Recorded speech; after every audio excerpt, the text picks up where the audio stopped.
think that it is important that if you work for a mayor, then the mayor's priorities are your priorities to implement, because the mayor was elected by the people to implement that vision, right? The accusation itself is certainly much more press-worthy and notable in our community than a retraction might be. Before I took office, there were people in Cleveland Heights talking about how they could recall me. Now, I hadn't even done anything. I wasn't even sworn in. Boy, you was in some mess down there. Jesus you know what, it's Christ. How could I have anticipated? Lord. How could I have anticipated that? Listen, people, we don't even have enough time to go through all the madness this brother's going through. Hey, what's up, everybody? You tuned in to another episode of Strategic Moves. I'm your host, Kenn Dowell, and today we got a gentleman in the building. We got none other than Mayor Kahlil Seren. He's in the building, the man under fire, facing recall, city hall drama, you name it. He is here with an exclusive to try to set the record straight on a lot of the accusations that are going on here in Cleveland Heights. I'd like to put my little disclaimer in the beginning of the show by saying that I've been a resident of Cleveland Heights for over 25 years. All my children had graduated from all levels of elementary to high school with Cleveland Heights, as well as I've been a Democratic precinct committee leader out there. I've been a business owner, had a business on Lee Road. I also been president of the booster clubs and the football, baseball team, my wife PTO president. So we've been really actively involved on many school levies and other things that took place in the city of Cleveland Heights. So I want to say that this interview to me is more than just me bringing on someone, is me giving the opportunity, because I'm just like you also out there, curious about what's going on. I had my own experiences of dealing with the mayor as well as with other members of City Hall, and it's always been up and down depending on the situation. Some their fault, some other fault, you never know, but it's been that way. And so I was really happy when the mayor asked me to sit down with him and have a conversation about that. So that's what we're going to do. So I want to first of all welcome Mayor Kahlil to our program. So thank you for coming in. Thank you for having me. I know it's been a while. Last time I was here was 2023. Last time 2023, man. You just got off into there just about. I think you did about a year then, right? Yeah, it was. I started in January 22. Okay. And I feel like it was a bit later in the year in 23 I came on.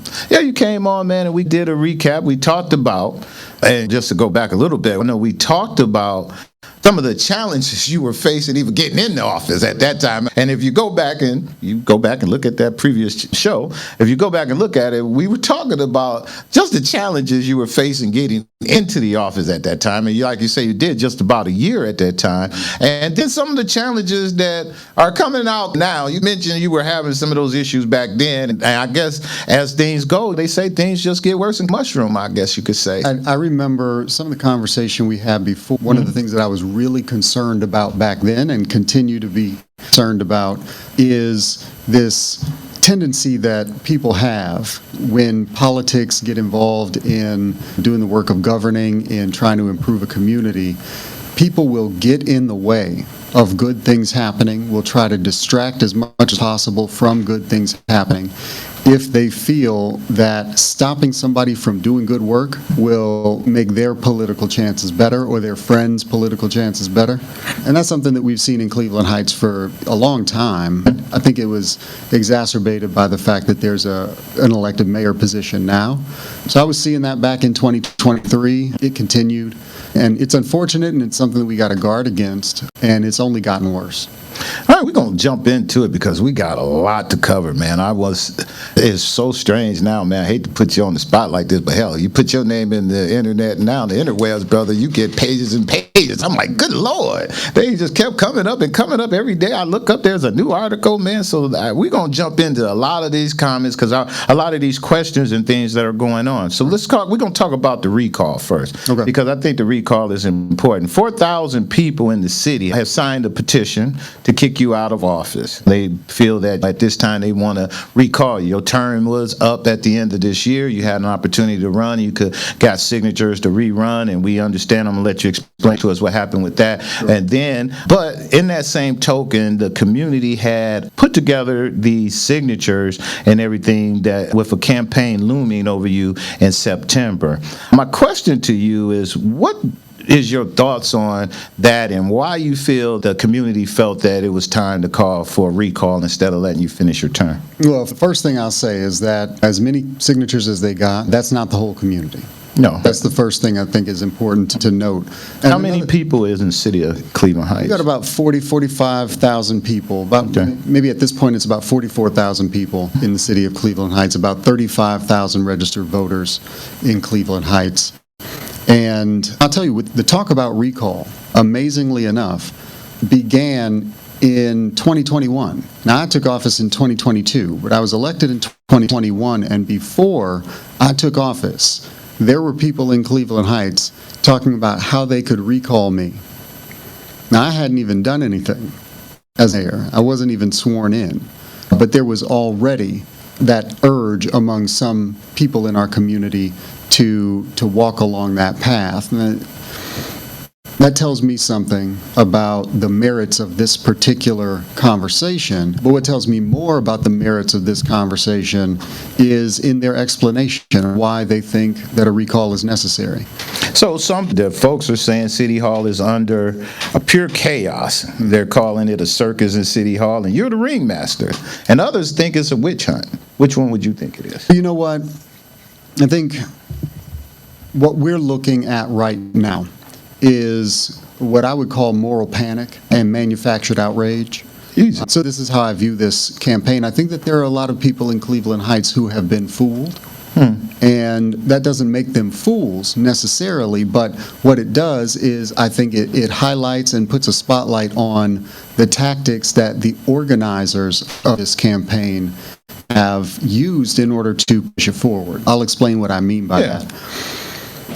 The reasons that they have for this recall, you take a look at them, and you'll find a lot of accusation without actual support. When you talk to the people who were getting signatures and they explain to you why they are trying to get this on the ballot, and now they'll be explaining to you why they want you to vote for a recall, what you'll hear is there's a lot of turnover in city government, which is just factually inaccurate, absolutely wrong. In fact, the average amount of departures from employment in Cleveland Heights per year is down under my term than it was in the previous 10 years. So that's actually just a flat-out lie, and I believe that they just said it without doing any actual research into turnover at Cleveland Heights. They've made a lot of noise about 2 accusations from 2 individuals who used to work for the city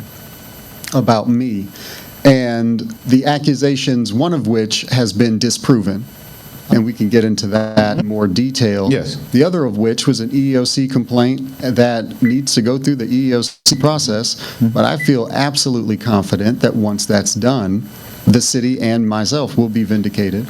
And I don't think that it makes any sense whatsoever to rely on unfounded accusations as though they've been proven as a reason to remove a mayor who's been duly elected. Let me ask you this way then. Yeah. Do you believe the recall is a legit call for accountability, or do you, as you put it, a political lynching? I want to separate that from the campaign of character assassination that had been occurring well before people started getting signatures for a recall. Okay. So let's talk about this. If you get accused of a crime and maybe you're not even arrested, but somebody accused you of a crime and somebody says, we can look into this, and what we find maybe exonerates you. Maybe it says, no, you did not actually commit this crime. Or maybe we just say, yeah, we looked into it and there's no evidence that would point one way or another. We don't have anything to investigate here. How should we treat you? Should we treat you like a criminal? You shouldn't. But that has been what's happening, frankly, ramped up, I think, since maybe November or December of last year. And I think that was in anticipation of an election year coming up. So you're saying that people may have made accusations with no merit, and based off of their accusations, when they find out there is no merit, there's no real cleanup behind that to say, hey, we made a mistake, or the accusations, we were wrong? I think the tactics that we have seen where all you need to do is accuse somebody of something and then ride the wave of negative press, or the accusation itself is certainly much more press-worthy and notable in our community than a retraction might be. And so most of the time they don't even worry about a retraction. Nobody's going to see it anyway. They double down. Now, I'll tell you this. We've seen that at the national level. We're seeing it here locally. Cleveland Heights is America, just like any other place in America is. And we are not exempt from the things that are going on and go on in our country. Cleveland Heights is special in a lot of ways, but I'm seeing that there are a lot of things that are similar about Cleveland Heights when it comes to these things. So most specifically, we've seen how, and I'm going to be careful about how I phrased it, because by this point, I get a little concerned because I get worried that there are people who think that we've solved racism, that we've solved racial bias. Okay. And that, yeah, maybe that happens elsewhere. Maybe there's somebody who might have a bias against them because of their status as a non-white person, as a black person. Now, anti-black bias is certainly present in Cleveland Heights. It just is. And I think that it has an impact on what motivations people ascribe to an action based on who's making that action. So let's go into this, because one of the things that I know, and we're going to, on this recall, because we're going to get into the racial thing at Cleveland Heights, because I agree with you on that, quite frankly. But one of the big issues that's going on is people want to know who you have in City Hall with you. Let's talk about the First Lady and the role that your wife been playing behind the scenes. Mayor Seren, we're going to really keep it real, because this is something that just man to man, brother to brother, just come with you on it. That is the part that a lot of brothers, men, just period, is having the issue, and that is in the fact of the accusations and the stuff that people are saying that your wife, her role in City Hall, her accusations, as we're going to say again, because these are accusations, of her screaming, hollering, cursing, and making the work environment around the place hard to be around, and those complaints. What do you have to say to people who said that? And there also, isn't there reports and information that prove that some of these accusations are true? No. Okay. I think what we have to take a look at it. So if you read the report that was stemming from a false accusation from a former employee in my office, in the mayor's office. And you say it's false because? It's false because the accusation was that my wife walked into an office and there was a specific set of actions that this employee said my wife did. And we've got actual proof that did not occur. Okay. We've got video evidence. There's a surveillance camera in the mayor's office suite that shows what happened. Now, if you were to describe somebody as pacing back and forth in front of this door, screaming obscenities for 2 minutes, think about that. 2 minutes of that. Somebody walking back and forth past your door. You can see that would be intimidating. That would be something concerning. Correct. But what if somebody just walked past your door, didn't even see you, walked 20 feet down the hall, had a 20-second conversation with somebody, and then walked 50 more feet down a hall into an office and closed the door? Is that the same set of actions? No. No, it is not. Now, this person, this employee, Andrea Heim, on March 13th, she accused my wife of coming into the mayor's suite and described her activities in that way. Now, there were other people in the mayor's suite, and she said that Natalie was the loudest, basically, she had ever heard anybody be. By the time she was done, Andrea Heim was trembling. She was so afraid, according to the report from the outside investigator that we brought in. She was trembling. But then, when you take a look at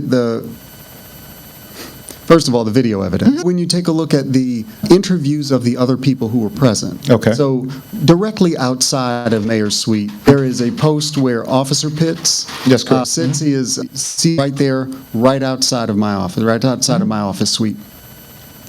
If anybody comes in and is loud, Officer Pitts will hear that. If somebody behaved in the way that Andrea Heim described, Officer Pitts would hear that. When Officer Pitts was interviewed, he thought that based on how they described this, he must have not been at his post when this occurred because he heard nothing.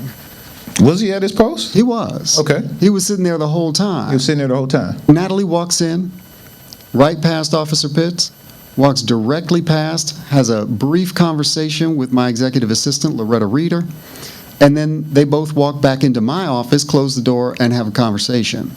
Now, that is directly in contradiction with the description in this accusation, of course, but it also goes to show that Officer Pitts, who would have heard something like what was described, not hearing anything to the point where he thought he wasn't even there, shows that it just couldn't have happened.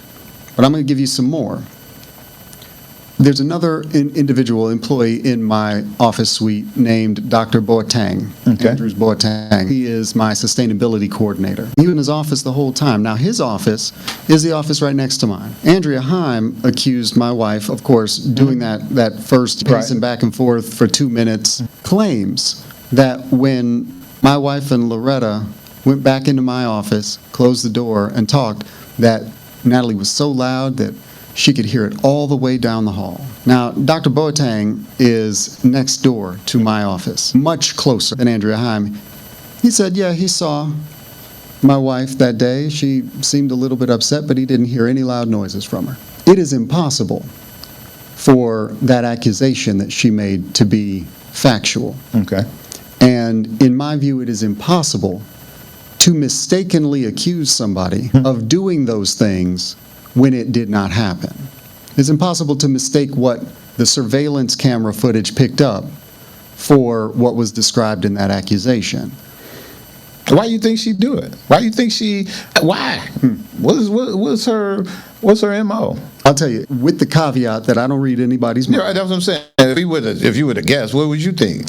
Based on what I've been able to put together, there is a timeline in my head, and it doesn't just start and stop with Andrea Heim, because there's more to this story than just her false accusation in this case.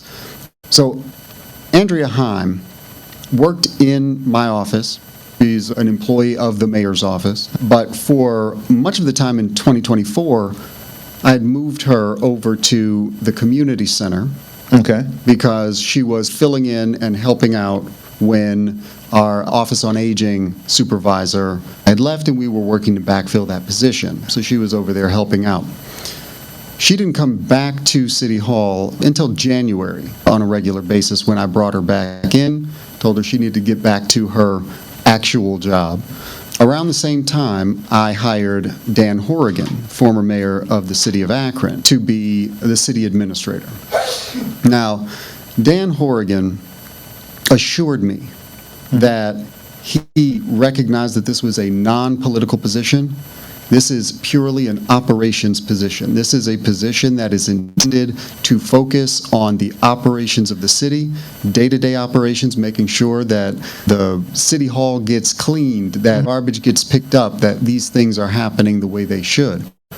A non-political position. He said that was why he wanted the job. He was sick of doing politics, didn't want to do politics anymore, but wanted to still contribute in public service. And that was the reason why, despite, what I know of Akron and politics in Akron, that assurance was why I hired him. Okay. And some people believe it. I thought that was a great hire for you, just based on not knowing much of it other than he became mayor of Akron, and I guess when he was there, he did a decent job for the folks there, and he moved on. So I thought you bringing him on, having a little more experience, brother ran the city before, maybe that'll help. But you're saying? I think what maybe he didn't even recognize in himself that he wasn't going to be able to really let go of the politics. I don't know what all of his motivations might be. What I do know is that on a couple different occasions, and I'm sure I can reconstruct more to find out more, but on a couple different occasions, this man came in and was very clearly pursuing sort of political connections in the city of Cleveland Heights. One conversation that we had publicly in a public meeting, the council president wanted to sit down and work with the city administrator, Council President Tony Kuda. And so tried to set up a meeting, And he had been briefed. Dan Horrigan had been briefed about the environment that we were in at the beginning of 2025 and the end of 2024. He had seen some of the shenanigans that people were doing with budget and that kind of thing. So he was not unaware that there was sort of a more oppositional relationship between a majority of the council and the administration and me as mayor. And within that context, he thought that it was a wise idea to set up that meeting and have that, and then realize later, oh wait, I should probably let my boss, the mayor, know that I'm meeting with the president of a city council that has shown itself to be antagonistic. So he told me about the meeting, basically, I believe, when it was about to start. And so I walked up to the meeting room and I said, hey, I'd like to sit in on this meeting. And the council president said, no, Mayor, you are, no. If you insist on sitting in on this meeting between me and your employee, then we're not having the meeting. In that moment, though, after that exchange was over, I had a conversation with Horrigan, and I said, look, Tony Kuda knows that if he is going to be reaching out, I've asked him to have the courtesy to talk to me and have a conversation with me as the elected in the executive branch. Elected to elected. This has been my experience when I worked for county. The county executive wasn't pulling county council staff aside and trying to have separate conversations that didn't involve county council members. What was the meeting about? Good question. I never found out. So you never even knew what they were going to even meet about. But I'll tell you this, that wasn't the only thing about that was concerning. What Tony Kuda said later about that meeting was an interesting view into how Mr. Horrigan operated in Cleveland Heights. After that, when Tony Kuda walked out, and I was having a conversation with Horrigan about that meeting, and I said, look, let me know about these things, because there are some complicated political things that I don't want to get in the way of the work that we're trying to do. And I've seen too many examples of bringing a council member into something, and instead of supporting a thing, they seek to find ways to undermine it. And that's part of the conversation we had back in 2023 about people getting in the way of good things happening. And so that was a conversation, and he apologized to me for not more considerate of that, for thinking that he can just dive in and understand all of the nature of these things. That you can't You don't just think he was walk in maybe new. trying to fix the relationship? I don't think so. No, that's not the impression I got. But, and this is why, he apologized to me for not looping me in and keeping me in the loop, which is something that he had committed to doing before he took the job. But what I found out later is that he had a different conversation about that with Tony Kuda. Tony Kuda reported that Dan Horrigan then reached out to him about that and apologized to Tony Kuda for me, saying that, I'm sorry, the mayor was... I think that, wasn't that public? I think that came out for some reason. Well, I'm thinking Tony Kuda talked about he talked about that, right? in a public meeting. And so my response was, okay, after that meeting, he also apologized to me for scheduling the meeting and not keeping me in the loop. Like, you are a new employee. You are my second in command here in the city of Cleveland Heights. You have an operations role. You have a non-political role. So it it's doesn't safe make to say sense. you ain't think he was loyal? But you know what? Is loyalty an issue with that? We'll get there, because there are a couple different things that I think are important to consider when it comes to loyalty. Now, when a mayor is elected, that mayor is elected by the people. They are granted authorities by the people. Under our system, the expectation is that the vision and the goals and the path that the mayor has set out in that campaign, those are the vision and the goals and the path that the people have selected to see that mayor implement. That's correct. So it's a loyalty to a vision. It's a loyalty to the authority that the people have granted. It's not wise, it's counterproductive, and it is, I would say, concerning when it comes to integrity for someone to seek to undermine that in any way if you're working for a mayor. So I'm going to stay on that because we're going to transition more into that because I want to talk more about your staff. But what I don't want to leave hanging on the edge is I want to go back a little bit to the First Lady because we're talking about loyalty. That's our thing, and that's our wife, and that's our thing. Only question I really want to have on that is, and I just want to clear this up in case this isn't. They said that she attended meetings with you guys and staff meetings and that kind of thing that was an issue. Any truth to any of that stuff? First of all, again, this is where we get to moral panic. Okay. Jill Biden sits in on a cabinet meeting. Did we have a problem with it? We didn't. No. Maybe some people didn't like Joe Biden. But could Jill Biden be part of that conversation and get involved and make decisions or add to that? Do you think that would be fair? Or I think if Joe Biden said, "Hey, Jill, what do you think?" then he's asking for her opinion. So let me ask the question this way. You think it's okay. So you just think it'll be okay, being mayor, that if you had a staff meeting and you brought your staff in and your wife, First Lady, your wife was there, and you were talking safety and she wanted to implement something in safety and she said something, you think that's okay? This is what I think is okay. What occurred, what actually occurred, is that there were a few meetings, I'd say a handful at most, meetings where my wife was in attendance at the meeting. And at any given point during one of those meetings, I may have turned to her and said, "Do you have any questions about this?" Or, "Do you have a thought about this?" Sometimes she did, other times she didn't. But it wasn't as though she was even necessarily sitting at the table and sitting off to the side listening. But you that's said, first of all, and yeah, I did explain that to people. Nobody listened. Very few people listened.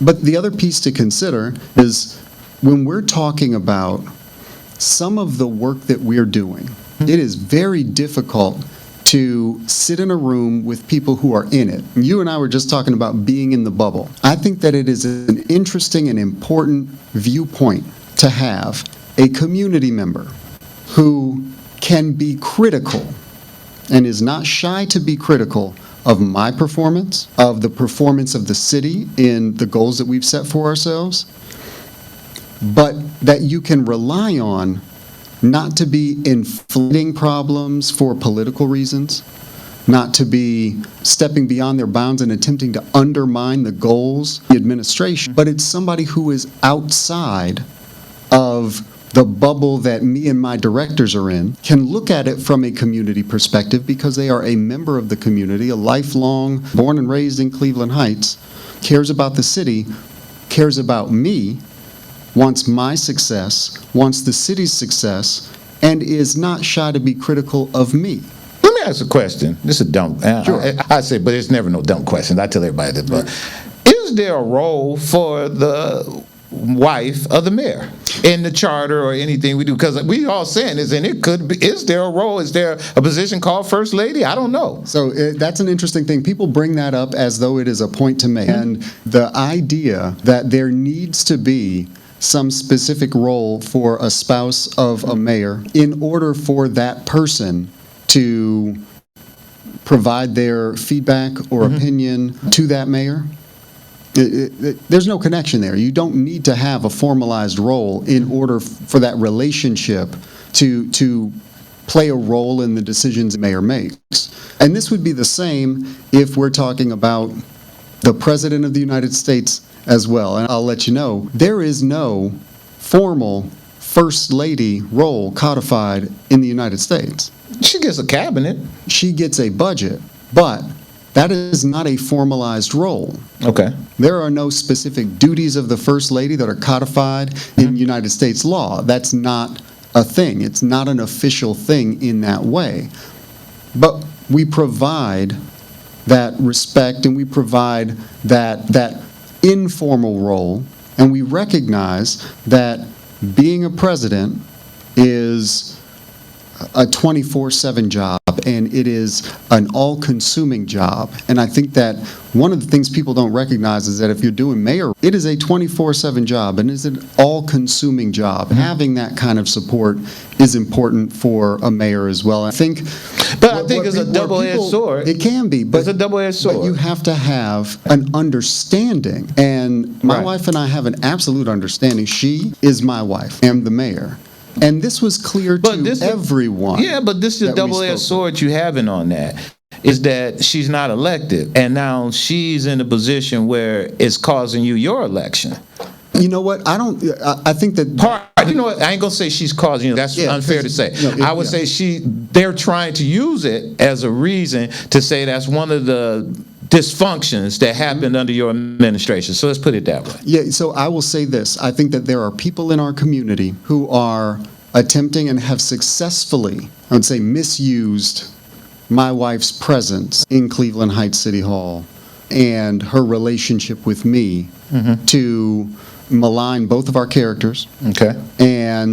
And spread falsehoods about what actually occurs in City Hall. Okay. So that's the first thing. A lot of what they're saying are lies, and I'll be blunt with that and call it what it is. If you're intentionally telling something that is not true, or you have no reason, no actual evidence to show that it's true, you are being reckless with your statement. You are lying to the people. So that's the first. Yeah, of course you can target somebody's family and lie about them, and obviously hurt somebody's reputation, and that's what they've done. This is not unique. Earlier this year, I went to the African American Mayors Association conference, and I'm not going to get any specific details about the stories that some of my brothers and sister mayors told, because we had a mayors only session where we talked about some really impactful things, some really difficult things, building that community, building that camaraderie, and some of the stories that I heard from these mayors. And by the way, one of those mayors had his wife there, his first lady there, in the mayors only session, and everybody was fine with it. I'll just put it that way. But my brother and sister mayors were talking about people targeting their families, targeting their children, making things up. It's a tactic that we're seeing nationwide. Black mayors are definitely getting targeted throughout this country. Cleveland Heights wants to see itself as special, and that this is in no way racially motivated or influenced by race. I think that the people in Cleveland Heights who want to pretend like we solved racism in the 70s are mistaken. And the only thing that they do when they assert that is prevent us actually improving over time. Because if we say there's nothing to fix, then we certainly can't fix it. One of the things that I think certain people were concerned about, for the first 3 months of this year, I was extremely singularly focused on trying to convince council that what they were doing, stretching out this process of budgeting for 2025, was unnecessary, counterproductive, problematic. It caused problems for the administration and the work that we need to do throughout the year. And so I was really focused on getting them more information than any council in Cleveland Heights history has ever received or requested about the budget for the first 3 months until they passed it on March 17th. Okay. Now, that means that there were things that the budget was drawing focus. That takes focus from some other things throughout that time. And one of the things that I think people recognized in City Hall, and there's just a few people for whom this was a concern, was that me having somebody there who could take a look, just sit and watch what people are doing, watch how people are behaving, watch whether or not people are undermining the thing that needs to get done. And the chief of staff? It could be a chief of staff, but we don't have a chief of staff position in Cleveland Heights. Wow.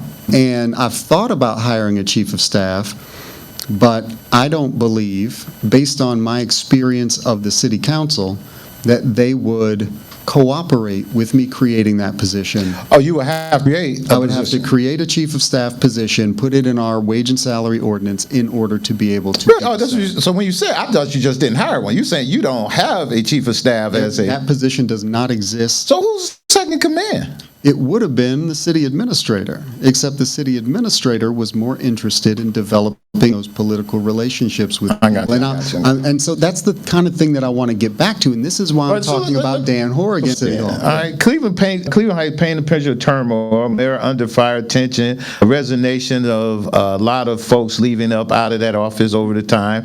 But some count dozens of department heads gone, multiple finance directors are gone, city administrators are walking out. And they say, this is not normal, it's not a turnover, it's a mass exodus. Oh, yeah. And what you says to us is that's not necessarily true because the number says something different. So we were talking about that, and I wanted to get to it, so I just wanted to tee it up. So let's talk about the exodus of people or the people leaving out based off of that, and everyone say, hey, they running out of there, and people, he can't keep nobody working there. So tell us what's going on, man. What's up with the mass exodus of folks leaving Cleveland Heights? Absolutely false. So first of all, like I said before, lower turnover under my first 3 years than the previous 10 years. And you can break that down any way you want to. And take a look at the people exiting for whatever reason and compare that year over year.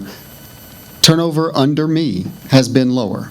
Period. That's just mathematically factual. Okay. But second, they try to bring it down to specifically director level and above positions, and they try to focus on that. And in their calculation, let me tell you the kind of positions that they're including and the kind of exits they're including. Now, in that first year, 2022, there were 6 director level and above positions where the exit date was in 2022. But let's think about 3 of those positions. One of them was the communications director, Mary Trupo. Now, Mary Trupo scheduled her retirement before I was elected. Okay.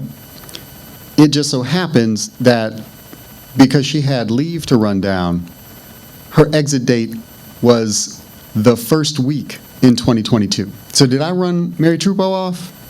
Is that what their argument is, that it's retirement that was scheduled before I was elected, Gotcha. but just happened to end a week into my term, Correct. is evidence of me running somebody off somewhere? It doesn't make sense. Second, the city manager, the last city manager under the old form of government, Susanna Neerman, also known as Susanna Neerman O'Neill, for whom we have named the atrium in City Hall, she was in a position that was eliminated by the changing government. We don't have a city manager anymore. Oh, I got you now. She was the city manager. So the city manager position was eliminated by the changing government. Susanna stayed on for a few months for 2 reasons. One, basically to clean up. Okay. To get things that need to be disposed of, to clear out her office, and work a little bit with me on transitioning from 2021 into 2022. So that's 2 of 6 that we're talking about in 2022 so far. I want to talk about a third one, and that is the former chief of police, Annette Mecklenburg. Now, Annette Mecklenburg also scheduled her retirement, I believe, before I was elected. She was going to be leaving in 2021. Right? I asked her to stay on for a few months. Okay. To help me and the incoming chief get stable, transition that process as well, that promotion to the new chief, new mayor, wanted to have a little bit of stability. So I asked Chief Mecklenburg to stay on for a few months, if she would be willing to do so, and help out in that way. And she very graciously agreed to it, stayed on for 3 months, and then retired. Her plan was to retire, and she did so. She just happened to do so under my administration because I asked her to stay on for a few extra months. Okay. And that's being used to inflate this number of people that turn over director level positions. That's 3 of 6. There are other things as well that people are completely ignoring when it comes to why somebody leaves a position. Our Parks and Rec director, Joe McCrae, he had been maybe Parks and Rec director since 2013 or 14. And I'll tell you, Joe McCrae, I don't think that he was expecting to be a Parks and Rec director for the rest of his life. Not that there's anything wrong with being a Parks and Rec director, but he had been trained. That's that brother, isn't he? Yeah, he's a brother. I was on the board. I believe that was something else I did. I used to sit on the board of Park and Recs for Cleveland Heights, and we hired him. Okay. That's the thing. Like he was trained. Honestly, he was on a track to be a city manager somewhere. He was a smart guy. I remember him. Yeah. But there was no way to progress in Cleveland Heights. And for his family and his career path, better job. I would never hold him or try to convince him to stay in a position when people have career growth that they want to experience. And so he's looking, found, I think, he's well-suited and well-educated for this position as the COO of the County Board of Health. And that exit is being used to, and that was in 2022, being used to indicate that I'm somehow driving people away. And I'll tell you, the sad part to me about the discourse in our community around exactly this kind of thing, talking about turnover, high turnover among directors, and laying that at my feet as though toxic work environment. It's a toxic work environment that is leading people to run away. Now, I'll give you another good example, because you mentioned finance director. When I became mayor, the finance director was a woman named Amy Himmeline. Now, I didn't hire Amy Himmeline. I was on city council, and we confirmed Amy Himmeline's appointment by the city manager.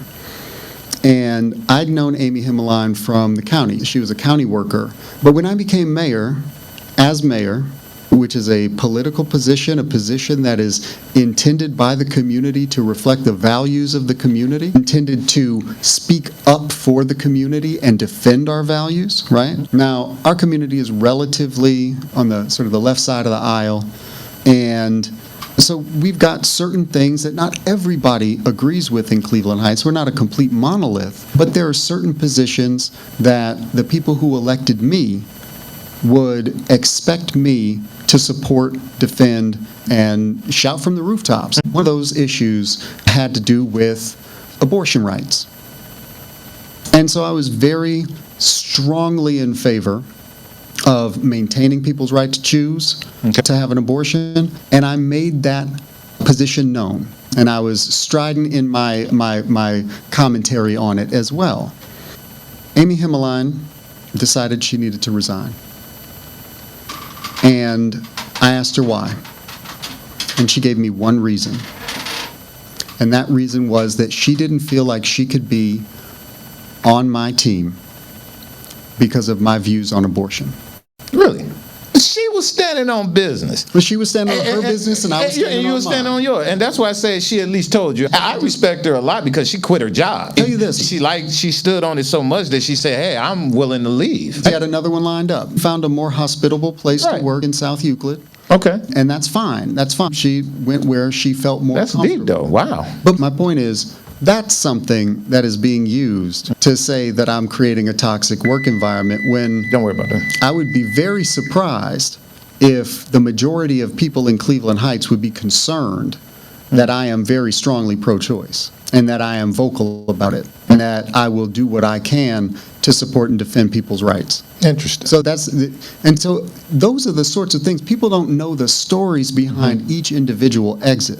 There was one candidate from Savannah's park system is much larger than ours. He wasn't the director of that park system, but he had a relatively elevated role in that park system.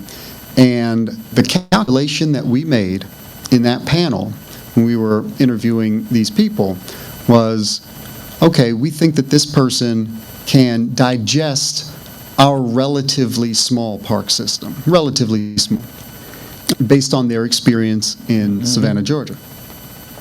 And I'd be the first to admit that every decision I've made has not been the right one. And I think that particular hire, although I don't beat myself up over it too much because, again, hiring is difficult. You don't know exactly how somebody's going to perform in the position when you are interviewing them.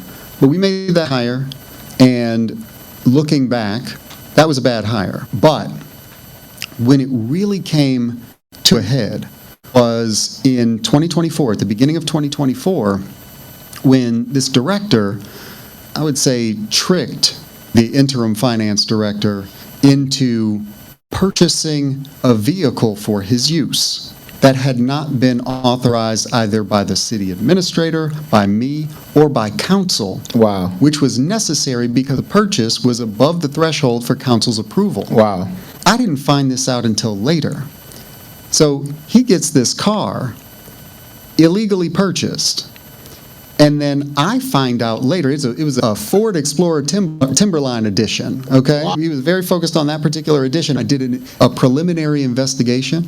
I'm looking through an email chain I'm looking through people's emails in order to find out how this purchase got made. I'm looking at purchase orders, and I come to the realization that he got this vehicle without my approval, which is necessary, without council's approval, which was also necessary, and that is completely inappropriate. But right? did he do it, or did the finance director do The it? finance director did it at his behest after being told that council approved it.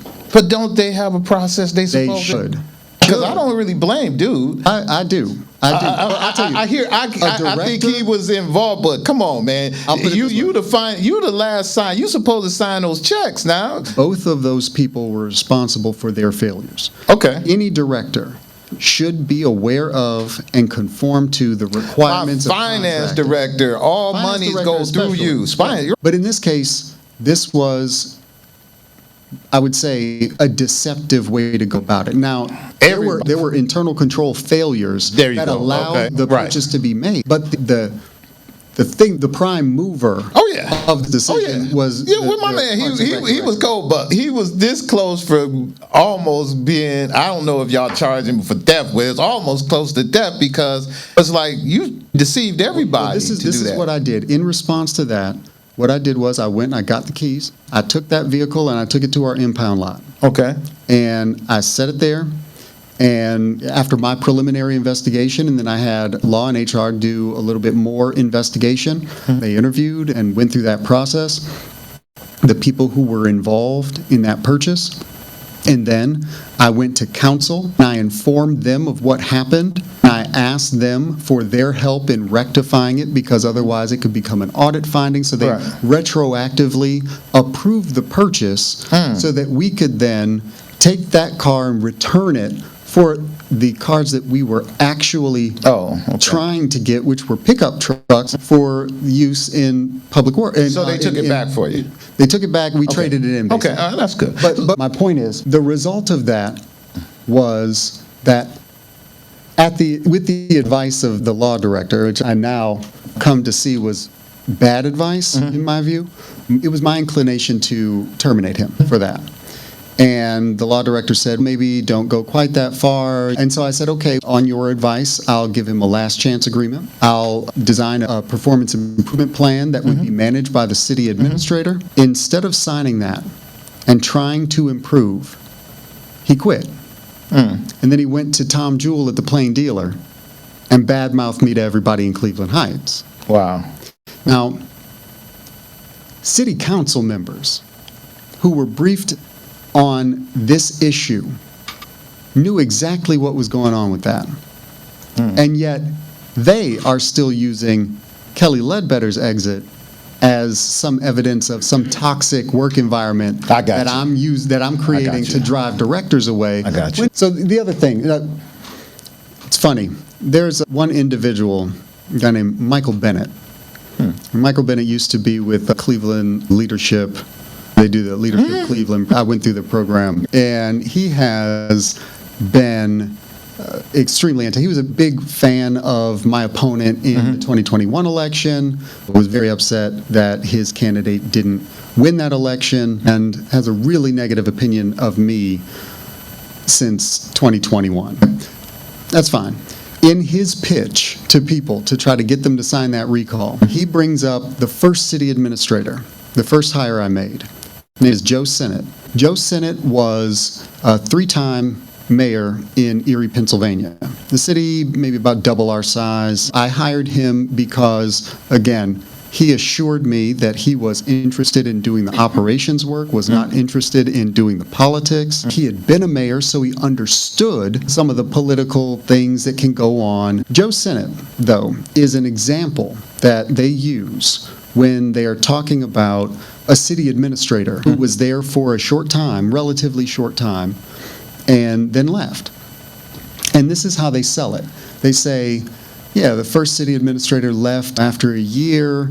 He said that he got offered a really great job, but I don't know that I believe that. Why would you uproot your life and go get a good job in another city, move to that other city? So you're talking about moving from Erie to Cleveland Heights. So I think in their discussion of this, they're making the claim that Joe Sennett left, not because of why he said he left, but because I was so difficult that he had to leave and he was just being polite. That's the claim they're making, because they can't believe that he would leave Cleveland Heights to go back to Erie to get another job. But there are two things wrong with that. One of those things is that he never moved away from Erie. He kept his house.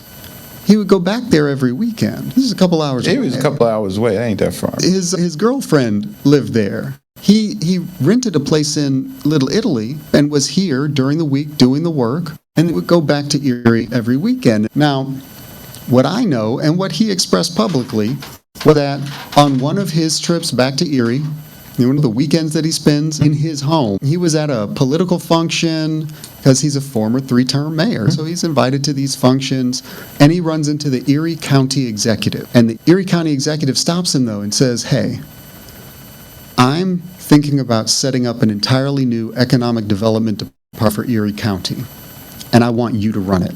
Now, since then, he's gone from creating and then directing that economic development department for the county to being the county administrator.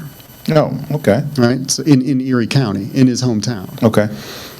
But that exit, where he is recruited by the Erie County Executive to do a big job in his home, that's being used as an example of this toxic work environment that drives people away. It's ridiculous. How many people in your administration have left since you've been in office? If you were to count, just your administration, because this is where I don't count. You mean like total throughout the... Just your administration, your time while you were in it. Because what I don't count police officers. I don't count, because they always finding other opportunities. What I'm saying is your administration, the people that they're talking about, because that's who they're talking about. How many of those people you think you've done left? So if we're going back to sort of director level and above kind that's of what I'm talking about, Okay. Because police officers, firefighters, people, they're trying to find jobs and move around all the time. But I think when they say because you don't control that. When people say bad work environment, we're talking City Hall. So if you were to go into there, what would you say from the time you took office to that? How many people, if you were to say left City Hall, you would say, and not to say because of you, just say left City Hall. What would you say that number would be? So I'm going to try to break it down by person. Danny Williams retired. I was like, Danny Williams, he retired. That's Cleveland Heights Golden Boy. And so with Cleveland Heights Golden Boy, everybody, Danny Williams, he couldn't even keep Danny Williams. What was the deal with Danny Williams? Couldn't keep Danny Williams. Danny Williams retired. Oh my God! And I know, and I know Cleveland Heights folks gonna be mad at me saying that. Yes, I know that's y'all Golden Boy. And the reason why I'm calling him that is because I know from being up there, every time positions came available, such as when the county council spots and everything come up, there's a few names of people that always names are thrown in the hat. Julian Rogers, Danny Williams, and so on and so forth are names. I'm not saying that in a negative way. I'm just saying that is somebody that Cleveland Heights really look at as one of their people. So he was working for you. What happened? He retired? Yeah, Danny Williams retired. I think there's some conversations that Danny and I have had that I'm not gonna violate. I'm not going to violate that. But you, the mayor, and he worked for you. Yes, yeah. And I'll tell you this. I respect Danny Williams. I think that he has accomplished a whole lot and is a very intelligent guy, driven guy. And I don't have a whole bunch bad to say about Danny. You know what I mean? Like I said, I like Danny. I think that, honestly, the way that I feel about Danny at this point is that he probably would have been a better mayor than city administrator. Interesting. Based on the calculation that I've been able to do right here, we're looking at director level and above. Yes. We're looking at 9 people who have either retired, resigned for other positions, or been terminated. Excellent.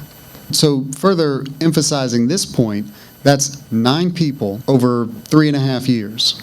So we're looking at less than 3 per year. There are a bunch of examples of 2, 3, 4 director level and above positions exiting in any given year. A little bit less than 3 a year is not unusual. It's just not unusual at all, especially if you factor in the number of people who left before I became mayor in that year before, because you're looking at that year before, and this wasn't even related to my election. Like I said, the police chief had scheduled her retirement. That's correct. The communications director had scheduled her retirement. The city manager's position was eliminated. And so if you take those and move them into the year prior, you're looking at a much higher spike before I came into the administration than while I've been mayor. So the assertion that I have created some environment that is driving people away is absolutely false. So we had an understanding that Horrigan may have had some meetings and some things that he was doing that you felt that was not where you thought he should have been. And I put it on the loyalty thing where I said that maybe he wasn't loyal enough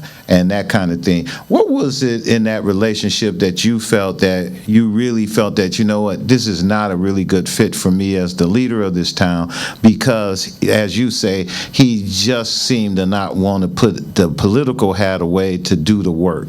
And I think that's the most important piece. It's not even necessarily about loyalty to me or anything like that. I think that it is important that if you work for a mayor, then the mayor's priorities are your priorities to implement, because the mayor was elected by the people to implement that vision, right? In that role, though, that non-political role, That's correct.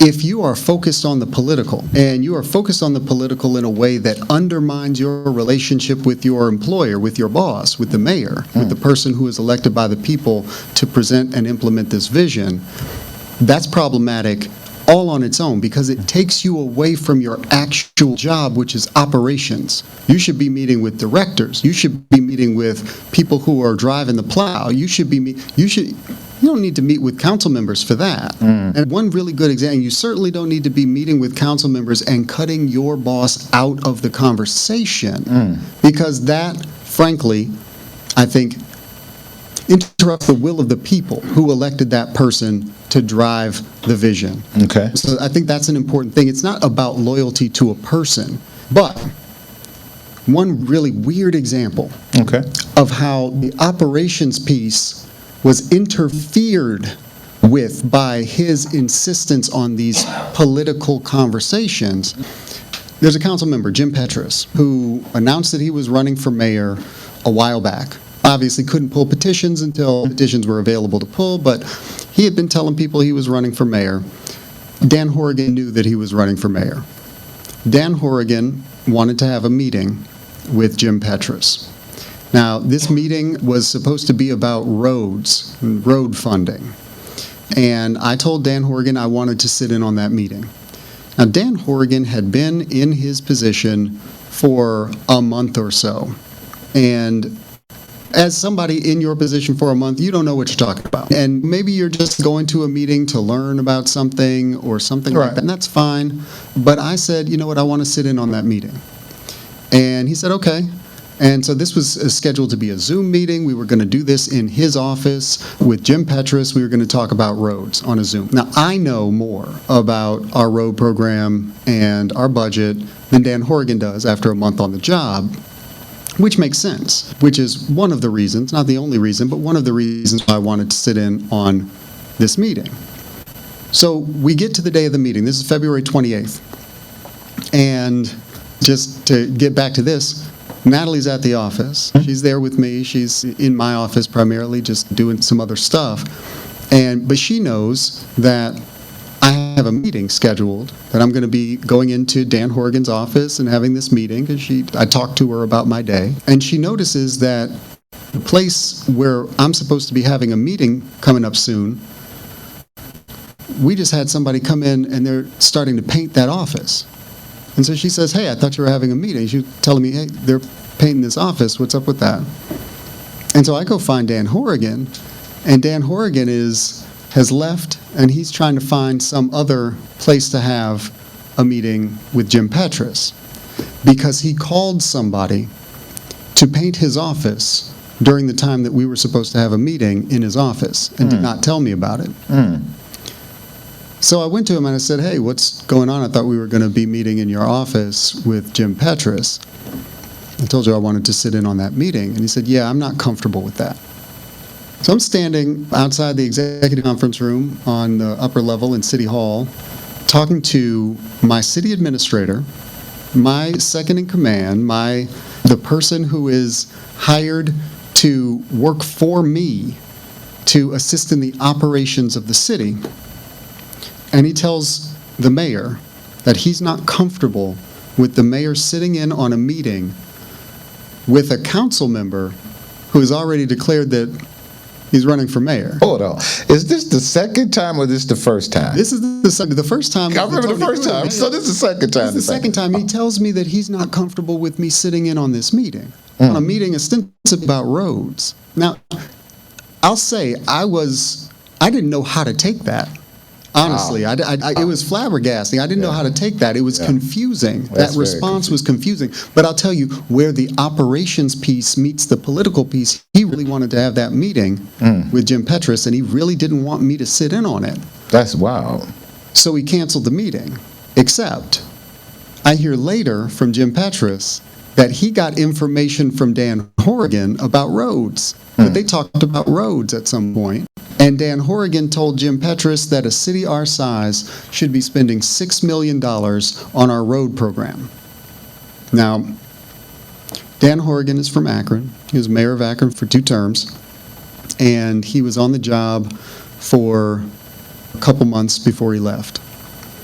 Dan Horrigan did not have enough information to assert a particular number of dollars that we should be spending annually on our road program, especially without consulting with the Public Works Director and the mayor about how those things could be administered, and especially not when, for the first time in modern history, maybe all of our history as a city, we don't have a full year budget at the beginning of the year because council chose to pass a temporary budget. So we're not even going to be able to get started with the bidding and contracting process for our road program. It'll be truncated by the time council approves a budget in the first place, and you're talking some $6 million when the Public Works Director has asked for 2.3 in the road program. I'm not saying that 2.3 is where we should be forever. I'm not saying that 2.3 is the absolute appropriate number.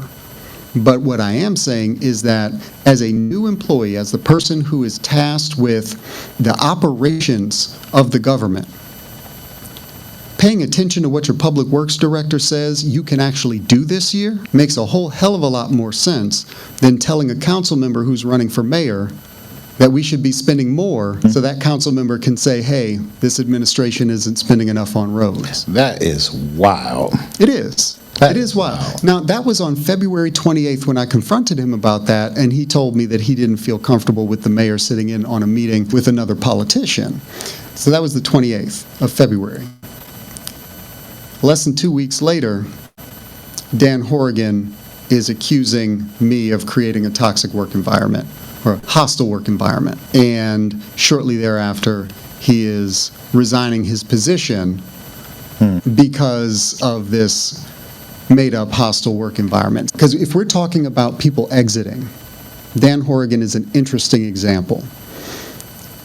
We were talking about this false accusation. March 13th, false accusation is made, demonstrably false based on video footage, period. March 14th, the next day, I still don't know that an HR complaint has been made because nobody's told me that. Dan Horrigan knows, HR knows, Law Department knows. Law Department, by the way, who is represented in this particular instance by a person who I hired who was Dan Horrigan's HR director in Akron when he was mayor. So they all know that an HR complaint has been made. I have not been made aware of this yet. That's the next day. On that day, Dan Horrigan calls my executive assistant, Loretta, and asks her about what happened.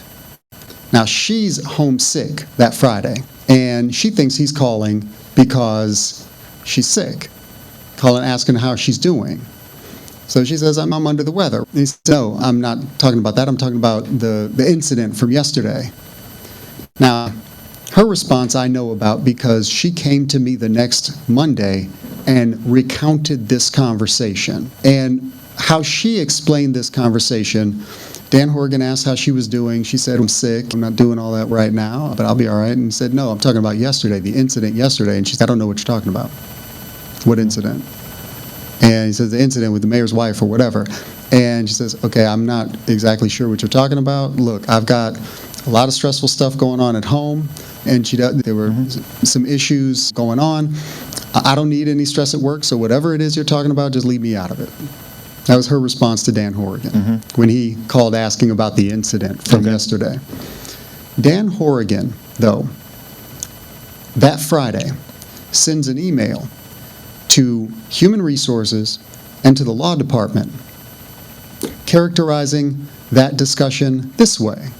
Says that he called Loretta Reeder and she confirmed the complaint, said that it's an extremely stressful work situation, that this isn't the first time, and then he said, she said she's not afraid of retaliation, but I can tell she is. Law's response to that Friday was, you should get her to provide a statement. Because, yeah, it would make sense. If that's what she said, let her say it and characterize it for her. You think he asked her for a statement? No. What he did instead was email me on Sunday telling me that my wife made an employee feel unsafe and created a toxic work environment or hostile work environment, and that if she ever came back to City Hall, he was going to quit. And that was Sunday morning, around 11 o'clock. I called him immediately. I said, hey, let's talk. I don't know what's happening right now. I don't know what's going on. This is a bit of a surprise here. Can we get together and talk? Because in my mind, I'm like, okay, this city administrator who has been mayor for 2 terms, he knows politics. He knows that in sending that email, he's created a public record that I'm sure he knows will be requested at some point. And so that's intentional. And so I'm confused by this behavior. And so I call him and I'm like, hey, I'll come to you. I know you don't like making the trek from Akron. I'll come down to you. Let's sit down. Let's talk. I want to hear about what's going on. I want to hear about what you're feeling, what you're thinking right now. Because this seems sudden and like a strange and overemphasized reaction. He refuses to meet with me that Sunday. I say, okay, I guess we can talk on the phone. Doesn't really say anything. He says everything I have to say I said in the email. I said, okay, I think that we should get together and talk some more about this. So tell me when you have some time to talk, because I don't really understand what's going on right now. He said, okay. He would tell me when he had some time to talk, and he got off the phone with me. I got an email a little later that afternoon saying that he was going to work from home the next day, Monday, the 17th. So I go to work.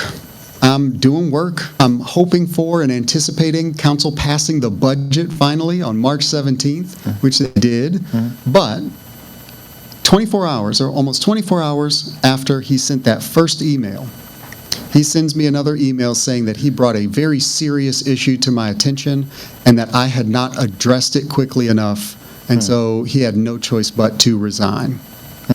And then proceeded to tell everybody in the organization he was resigning, so on and so forth, asked people if he could get their personal numbers so that he could call them and talk to them, kind of thing.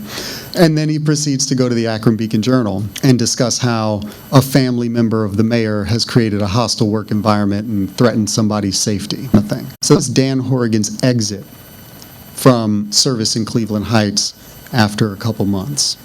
Did any of that, you do any investigation or anything behind any of the things that Horrigan said? Yeah, so I did. So my first step was, because I'm taken by surprise on Sunday and then Monday, this very abrupt resignation claiming that some event on Thursday that I had not actually been made aware of, that I hadn't handled it quickly enough for Dan Horrigan's taste. Now, Dan Horrigan knows that any HR complaint needs to get investigated, needs to go through a process, and it's certainly not going to go through a process and be complete over a weekend, especially if the mayor isn't even advised that there's an HR complaint at all. In fact, I had to discover that on my own, doing my own research into what was going on. Loretta had already come to me and told me about this strange conversation that she had with Dan Horrigan and was wondering what was going on. So I'm asking people in the office, what happened? Like, I'm being told that some vague thing happened. Can you give me any insight? Because there were people in the office. It wasn't really a lot that people could tell me. But I did find out that there was an HR complaint eventually. I read that complaint, and then I looked at the surveillance footage. And I immediately discovered that the complaint was false. Okay. Now, I know that if I go out there publicly and I say, okay, Dan Horrigan decided to take the word of this white woman against this black woman, saying that she was scared, saying that she threatened her physical safety, and Dan Horrigan did the cliche and decided he was going to bring to bear all of the power and authority and influence that he had within himself to destroy these two people, the mayor and his wife, on the word of this white woman. Now, that's classic. And we haven't graduated past that. We haven't evolved past that as a society, obviously. And we clearly haven't evolved past that as a community in Cleveland Heights. Because when Dan Horrigan says it, when Andrea Himes says it, it must be true. Now, I asked people to wait. I asked people to wait for an investigation to be complete. Now, when I was asking people to do that, I was asking them having seen the video footage. Now, I could have, like I said, I could have gone out and just said, this is a false complaint, we've got video footage that proves it. This is bull crap. But I have a responsibility to go through an HR process, to bring in unbiased outside counsel in order to do it, so that people see the results of that and have more faith in it than if I just say something. Nobody wanted to wait. I took the recommendation of Dan Horrigan's former HR director, current assistant law director in Cleveland Heights, for one of the people to bring in and see if they would be an appropriate firm to do the investigation. I looked at a few different firms. It ultimately selected the one that was recommended by her. And they went through an entirely too long process. It took too long. A lot of that's on me. I should have pushed harder for that to be completed more quickly. But there was a lot going on as well. So that was Dan Horrigan's exit. If we're talking about people exiting, I don't know that anybody has experienced something like that happening, where this unsubstantiated, unproven accusation happens. This employee makes a complaint. The city administrator resigns 4 days later. It's something a little deeper than that, and he may not said it or whatever. I believe. When I say something deeper, it is something. I'll tell you what I think is deeper is the fact that I think when he made that conversation, he already knew he was done. He's been a mayor before. And he knows when he made that statement to you that he was being insubordinate. He was. But the sad part about that? He didn't care.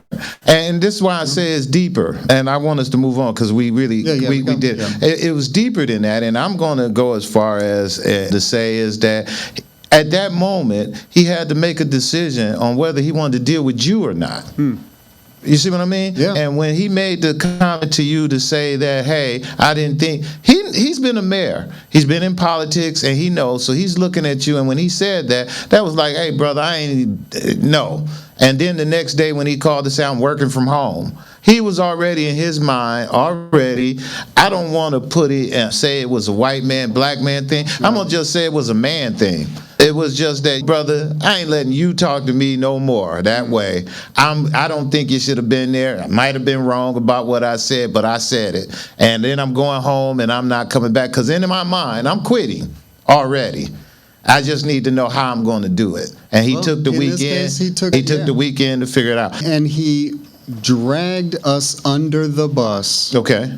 on his exit. I will I'll accept tell you, that. the other thing, he wasn't going out like without no casualties, so he gonna take some with him. But I'll tell you one last thing that I want to point out. Okay. When Andrea Heim made that complaint with a clear deviation from the facts of what actually happened, you can't mistake one thing for the other. I understand. You are, in my view, and I don't get to make these decisions, but there is actually a statute in the Ohio Revised Code called falsification, where it is prohibited to make false statements to a public official in the commission of their duties. Correct. In an attempt to influence their process. It's like lying to the FBI. It's like lying to the FBI. So two things happened. First, on March 13th, when the complaint was made, when the false complaint was made, you are making a false complaint to a public official who is tasked with investigating that complaint in an attempt to influence the results of that investigation. That's first. That was Andrea Heim. The next day, when Dan Horrigan called Loretta Reeder and then sent an email telling HR and law, who would be tasked with investigating an HR complaint, telling them that Loretta Reeder confirmed that complaint, that's another false statement you're making. Yeah, that's a false statement. From my perspective, either one of those people getting to the point, especially when the assistant law director said, you should get a statement. And it's, oh, wait a minute. If I get a statement, that ain't gonna it's not going to say what I just told them. Boy, you was in some mess down there. Jesus you know what? It's Christ. How could I have anticipated? Lord. How could I have anticipated that kind of Listen, behavior? people, we don't even have enough time to go through all the madness this brother's going through. We've been on here and we just getting started. We gonna move. We gotta move on. We gotta move on. Horrigan, that whole situation, man, it's just terrible. But we gonna move on. Let's move on. Staff drama is one of the big things that you get into. But let's get into some of the money issues now. Money. Right? Let's talk about some of the money. A lot of folks feel that the city buddies in disarray. Critics said that you dropped a budget bomb on city council in the last budget hearings. And some of the folks said that it was incompleted as well. So I want to talk to you about the budget process and working with council and getting stuff done with council. I only want to go off of one of my experiences to set the mode for what we're going to talk about with the council and the difficulties you have working with council. I don't know exactly all the ins and outs. I watch it from afar and stay involved as much as I can with it, but I did come to you for some help. I came to you because there was a business person in the community who comes, that's what I do for a living. They asked me, hey, could you go to City Hall and talk with the mayor because we want to simply buy this vacant lot behind us. If we can't buy the vacant lot behind us, we want to use the lot so that we can put some equipment on it while we repair our property. It was a business over there. They wanted to expand their business or use the lot to do some work. I came to you, I explained to you about the project and told you what I wanted to do. You liked the project. You said, Ken, it sounds like a good project. They're going to put $3 million on that corner? Yeah, they're going to put $3 million on that corner, man. We're going to fix this place up and everything. And you said, okay, it sounds like a good idea for me. I need it done. But if we're going to pass this thing, you got to get it through council. Yep. So if you want to get it through council, this is what you need to do. You gave me 3 people to go see. You need to go see these 3 people. If they say they for it, you good. But do not tell them that I'm supporting it, because if you tell I'm supporting it, they're going to be against it. I said, really? You say, yeah, man, do not tell them I like this project, because I'm telling you, man, if you want to get this done, you can't tell them I like it. I said, wow. I left out of there. I went to go see those 3 council people you told me to, Tony Kuda, Vita, Russell, and the other person. I couldn't remember who it was, but I couldn't reach them. But I went and seen those 2. I don't remember who. I don't remember the other person was, but it was 3 people you told me.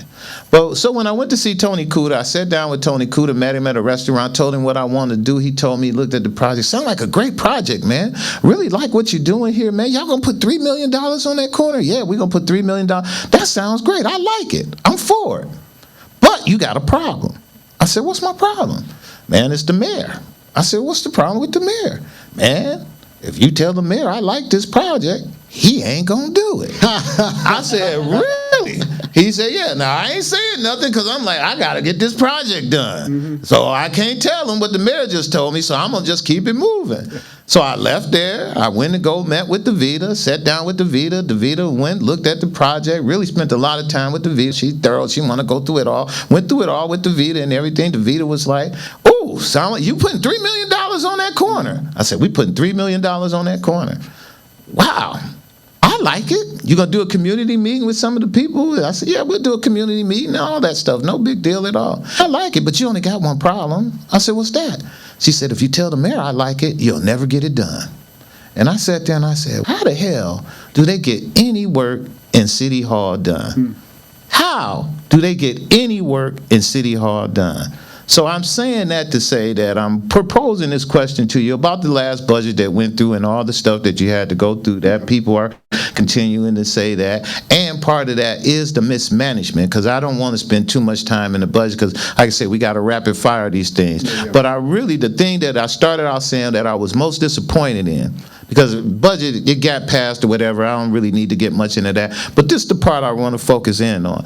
Just the day before yesterday, an article came out that stated that there were dollars that were sent to the city of Cleveland Heights that were supposed to have been allocated for safety or something to that nature, that somehow or another those funds got bobbled or whatnot, and those funds may possibly will be sent back to the government. So I wanted to get your perspective on what happened. How is that happening? Is that true? Or what's the real deal of what's going on? All right, so first of all, the federal government doesn't just send you some money. Right. Normally, ARPA notwithstanding. Correct. The money that we're talking about is a project that I spearheaded. It's a project that I applied for. It is the creation of my administration. Correct. I'm the one who applied for those funds. I'm the one who designed and pushed forward that application. We wouldn't have been awarded the money if it wasn't for me trying to get it from the federal government. Correct. Among a host of other federal grants and other grants that we've received, because I have made it a priority to try to expand our grant dollars to the point where we hired a grant writing firm to help us write and manage grants, strategies, which is more than paid for itself over the time that we've been working for them. This is a new thing in Cleveland Heights. We have not had a history of a coordinated approach to writing or grants across the organization. It was all over the place in terms of inconsistency from department to department. So that's the context that we're talking about. This is a grant I applied for. This isn't something that we were offered and somehow the city couldn't manage to make something happen. No, they said that you applied for it, and once you applied for it, that you were supposed to follow up on it, and you guys never followed up on it. So two things. Not true. Okay. One of the issues that people don't recognize when it comes to federal grants is that there are very specific things that you have to be able to do in order to actually draw down the funds once you have been awarded them. Now, in this case, it's the federal system. They're actual computer systems that we need to be able to access in order to draw down those funds that have played the majority of the role in preventing us from pulling down those funds. Okay. We haven't been Explain that again. So in order to do this, the details are going to be annoying. You have to get an ID.me account to prove that you have to connect that account to the organization that has been awarded the grant. And then you need to be able to use that in order to connect to a different federal system in order to actually draw down the grant. So that's the first issue. And what we found is that their system wasn't allowing us to identify ourselves as the people affiliated with the organization in order to pull down the money in the first place. We still haven't been able to figure that out. They haven't been able to fix it. So that's the first thing. The second thing, and this was, I think, just a bit of over-eagerness on my part, maybe. But obviously, I'm not the one writing the grant myself, asking people to do things and directing them to get this done. We applied for 2 grants. And both of those grants were intended to work toward the same program, to fund the same program. Okay. Now, one of the difficulties that we ran into with the federal government was that they looked at that as a duplication of grants. And so they were going to disallow our ability to actually draw down both. Because they thought you was trying to double dip. Now, in applying for these two grants, we're trying to get multiple sources of funding in order to make a program. Well, is that on the organization you hired to do that? I think in this case, blame is shared, including with me. Okay. And so I'll take responsibility for that. But that doesn't mean that the program has to stop. Okay. It just means that we have to figure out different funding mechanisms. So where they're saying that your funds will have to go back or you may not get the funds because of that, it means basically that if this situation happens, you may not be able to apply for the grant. If we don't get this resolved, that will be a problem. And I don't want to send money back to the federal government. We get this, like the system situation resolved. But then additionally, this is the other issue. Okay. Obviously, the change in government at the federal level calls a lot of things into question. It wasn't something that we anticipated. Frankly, the particular program, the public safety program that I was hoping to implement before today, I asked council to fund it with ARPA dollars ages ago. Council chose not to do that. Council chose to go a different direction and not use those ARPA dollars for that purpose. Now, I had asked that, I'd made that request as a result of a series of public meetings that I had with people all over the city and a survey that we put out about people's priorities for how we would spend the ARPA dollars. That was something that we did early on to try to get a read on how people might want us to spend these federal dollars, and public safety and youth services are top on that list. That's correct. And that makes sense. And this was a program that was intended to some violence interruption, some even mentoring for kids who are at risk of either being the victim or the perpetrator of violence, especially as these things spiral out of control. And I asked council to take a look at this survey, and here's what I'm proposing we use these ARPA dollars for. And if council had determined, you know what, we're going to follow the mayor's lead on these ARPA dollars, as they did in Cleveland, as they do in other jurisdictions, this program would have been up and running by now. Let me ask you. Instead, they told me in no uncertain terms, Mayor, you are not going to determine how these dollars are spent. This is council. We're going to do this. So let me ask you this question, because I gave an example of how I dealt with council and dealing with that and getting stuff done. And to this day, we still haven't got our thing done. We moved on. How much response? I haven't moved on. Like I said, I've been trying to set you. No, we've been talking about, I'm making just a point of what I'm saying, but no, you have followed up on it after that, and just with all the drama of, I'm being honest, with all the drama you were going through and everything, I was just like, Kahlil, I just don't even want to bother you with it because of what I went through with council. Ain't think nothing changed. So I said, if you bring it up, you gonna still, what, we gonna all sit there and act like nobody gonna say nothing and it's just gonna pass. So I was just like, you know what? I remember you called me and I was like, Kahlil, I said, Khalil's still working on it, but I said, I ain't gonna bother him, I'm gonna let it go. How much responsibility, though, you think the city council has in all of this madness of everything that's going on? Because they can't blame it all on you. And I'm saying this for the citizens who's listening to the program here today, because I understand how government works also, and I done been around it enough. I done watched cities like Maple Heights, because I would say East Cleveland, I would say Cleveland Heights ain't going to be a East Cleveland. No, but it can easily fall in. Maple Heights has some serious issues as it relates with its council members and working with its mayor. There's other cities around the city, the county, that has those kind of issues. Now, I wanted to ask you, in your position, how much responsibility you think this falls on city council? Not pointing fingers at individual, but the inability to want to work together. How much of that, and how much you think that affect this overall thing of everything that's going on? I'll tell you, so I think part of it starts with just a general impression of me. I think that when you look at council's comments about me, when you look at how they characterize my motivations, how they characterize my experience, my knowledge of government, and my work ethic, they start from a place of negativity. So anything that I do is suspect, anything that I say shouldn't be believed because I either can't be trusted or I don't know what I'm talking about. And you saw this start with the budget, not start, but you saw it really ramped up during that budget process. Now, I've admitted to everybody, that budget process was flawed. It was flawed well before we brought anything to council. But I wasn't involved in the granular day-to-day work that the finance director was supposed to be doing with the directors to produce the budget in the first place for presentation to me and then to council. So they're going to call that mismanagement on your end again, And that's, you know what, honestly, it all rolls up to me. But this is what I think that everybody should take as a lesson from that experience. So we were unable to hire a permanent finance director in 2024. It wasn't until Rodney Hairston came around that we found a qualified, dedicated person to fill that role, do the job. And so we had that interim in 2024. We tried to assist her with contracting with the previous finance director to provide her with support. But again, I'm not a micromanager, and she wasn't my direct report. And I don't believe, looking back and looking at how much that contract was even utilized, they weren't utilizing that contract enough.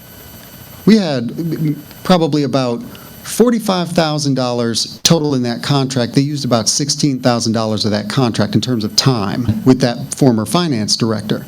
But I wasn't being informed about this. I was telling them to do things, to meet with this department, meet with that department, craft the budget for that department. And but shouldn't they brought the budget to you before it went to council? That's the thing. They brought it to me. I'm the one who brought it to council.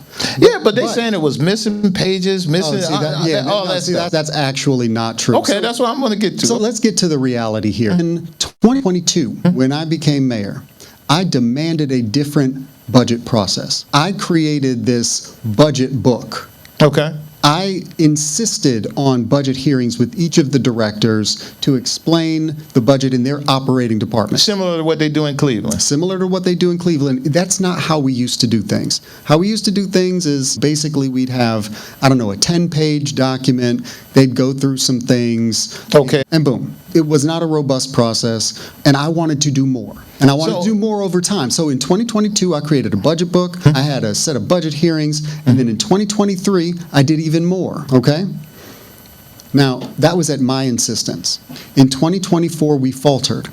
And we faltered in a couple different ways. One was in the content of the budget. It could have been done better, and eventually it was when I became more involved. But when it comes to the budget book, we just rolled it out differently than we had in previous years in 2023 and 2022. The budget book ended up being pretty much just as robust as previous years. We just had to give it to them in pieces because of the way that the finance director was operating. So if you could do it over, you would do it differently? If I could do it over, absolutely it would be done differently. It would be done dramatically differently. But over the course of that budget process, what I saw from council was that we had given them information. Ultimately, we gave them as much and then much more information than we had ever given them before in the years before.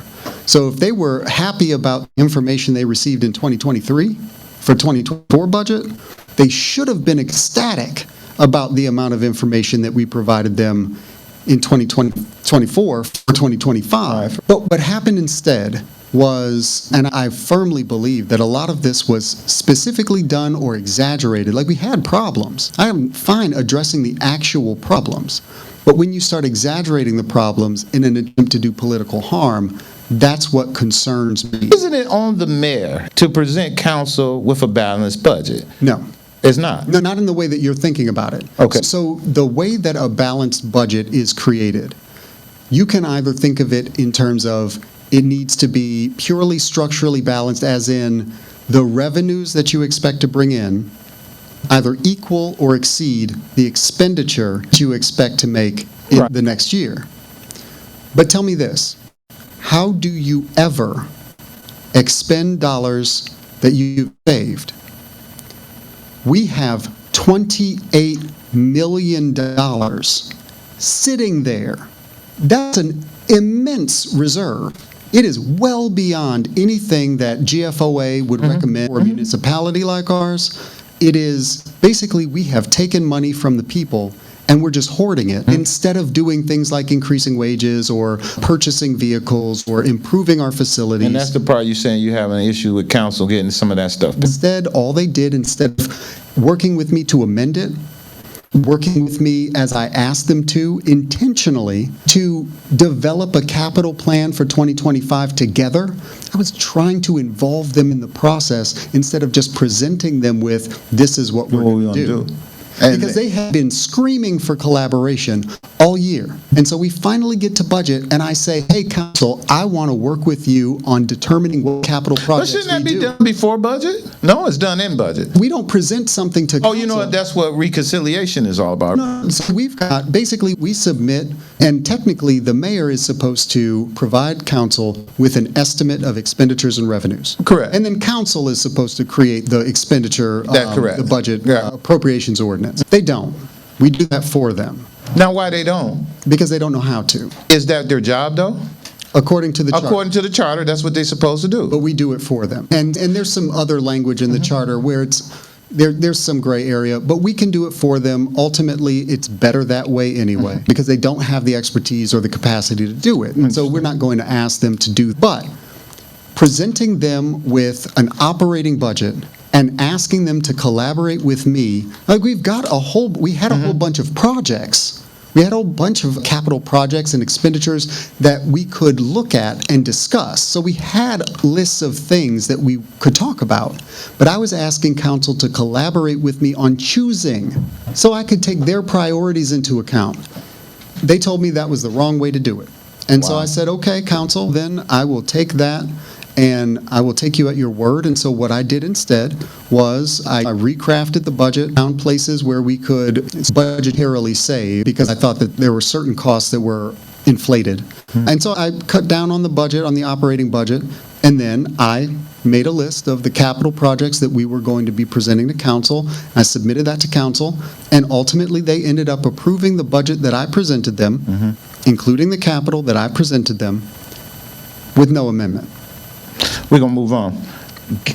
We're going the three questions. The first one I'm going to ask you about is the email surveillance, where we talked about there's people in council who talks about the fact that they're saying that you were reading their emails, and council is saying that it was against all kinds of rules and that kind of thing. And then there was the talks of you putting a computer in a room where you were trying to hear that. So just in the two of those, I want to quickly, if you can tell us what was going on with the emails, and was that true that you were actually reading council emails? And then the other thing is I wanted to know, was it true that they said that you put your computer in a room where they were at so that you can record their calls? And then we got one last question after that, and I'm going to let you do a closing statement and we'll be out of here. All right, so real quick. Okay. In order to fulfill my charter responsibility as the mayor and the conservator of the peace, okay, to ensure that all laws are faithfully followed and enforced in the city of Cleveland Heights, that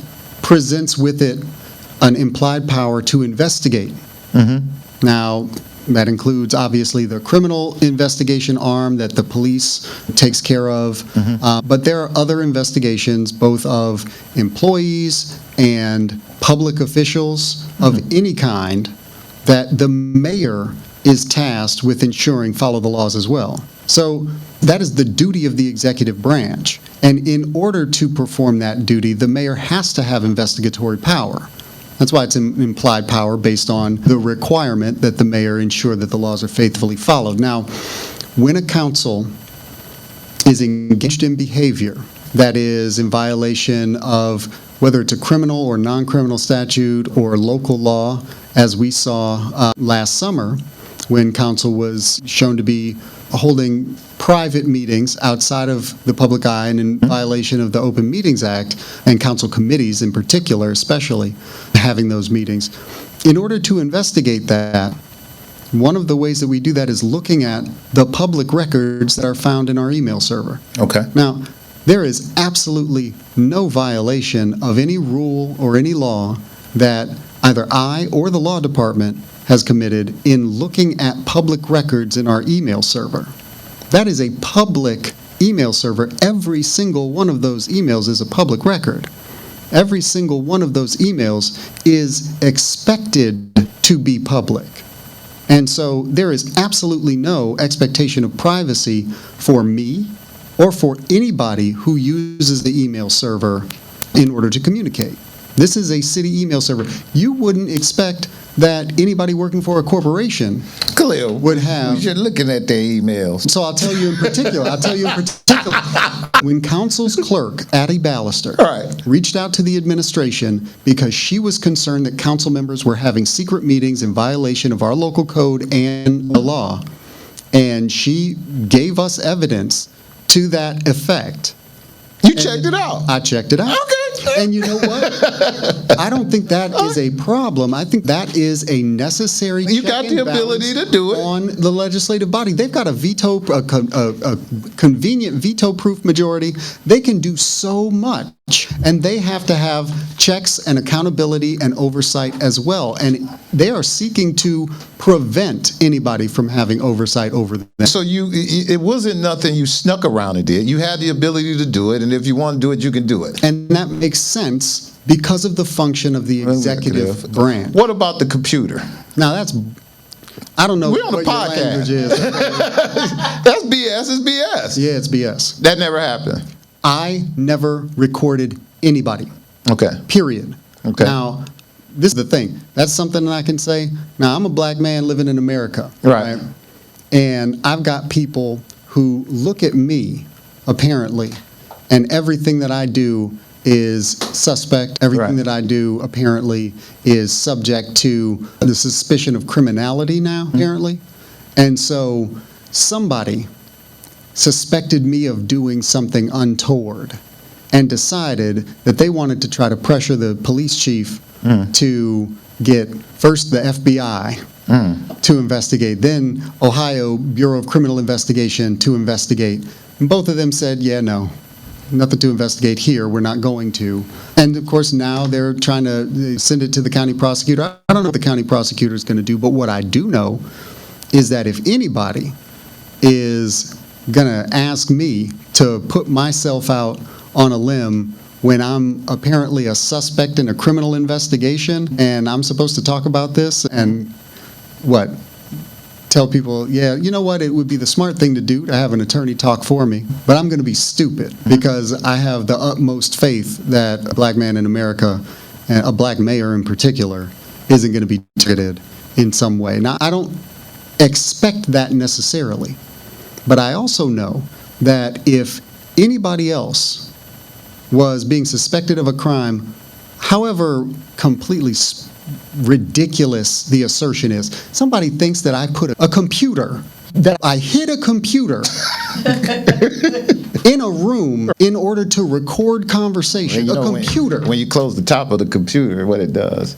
First of all, and so somebody thinks that if I was going to bug an office, I would hide a computer. All the technology we got in the world today, you could get a microphone this big, but you put a big old laptop in it. So I take a Slid it computer. behind a copy machine or something. It's Didn't they say you do that? ridiculous on its face, first of all. But second of all, I feel like this is just another symptom.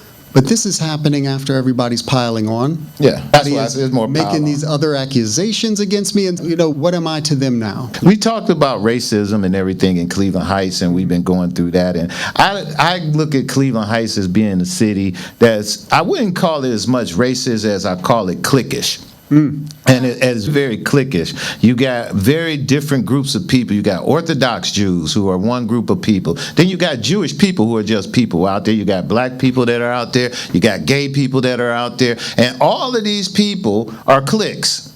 They are. And then you got these Cleveland Heights folks. And when I'm going to call them Cleveland Heights folks, there are some white folks who are just Cleveland Heights people who have probably been there before Cleveland Heights was Cleveland Heights, who just swear that they are Cleveland Heights. They own it. And they own it. All right. And I ain't got no problem with none of those groups of people at all. I really don't. I live right around the Orthodox Jews, and they're very good people. Don't have no issues out of them. Been there for years. I did, like I said, lots of business in there. But Cleveland Heights is definitely cliquish. Yeah. And I know that over the period of time of running for mayor, there were a few different things that were taking place. One, I knew whoever became mayor was going to be the test bunny for the city of Cleveland Heights.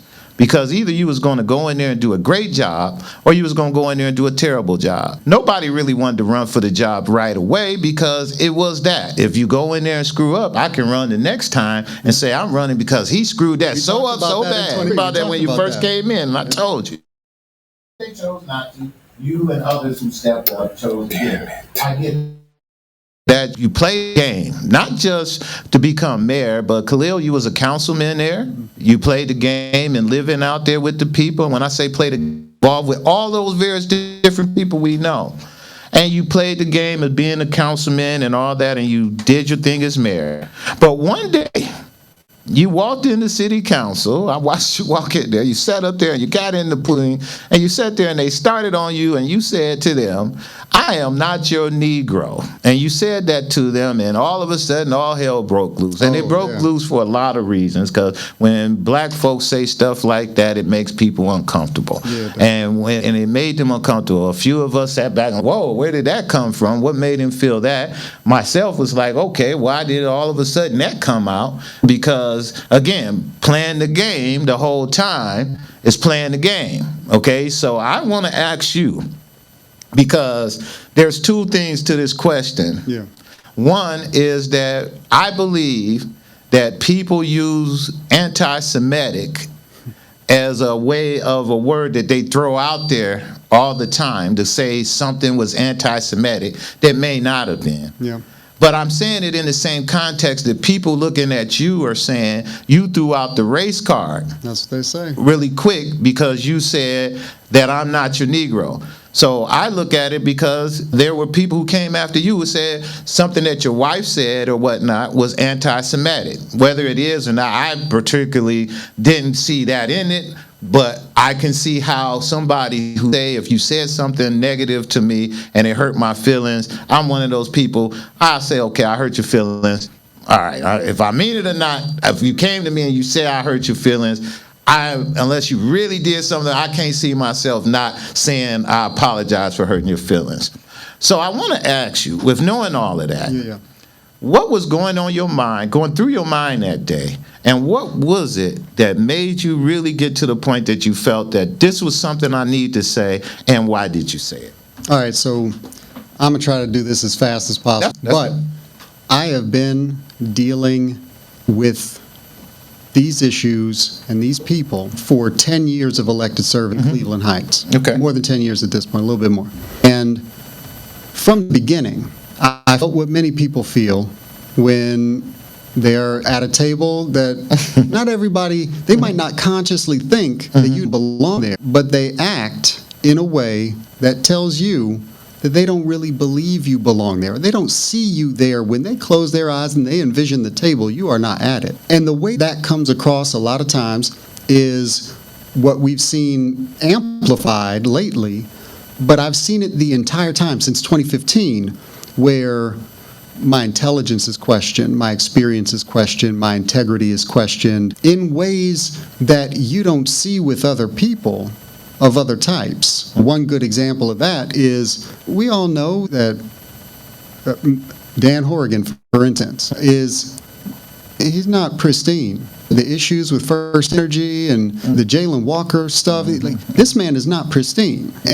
But another resident of Cleveland Heights, Chris Quinn, who is the editor of The Plain Dealer, in making a comparison between me and this person who is accusing me of something while presenting no evidence of that something, he calls Dan Horrigan an esteemed statesman or something like that, as compared to me, who is obviously not.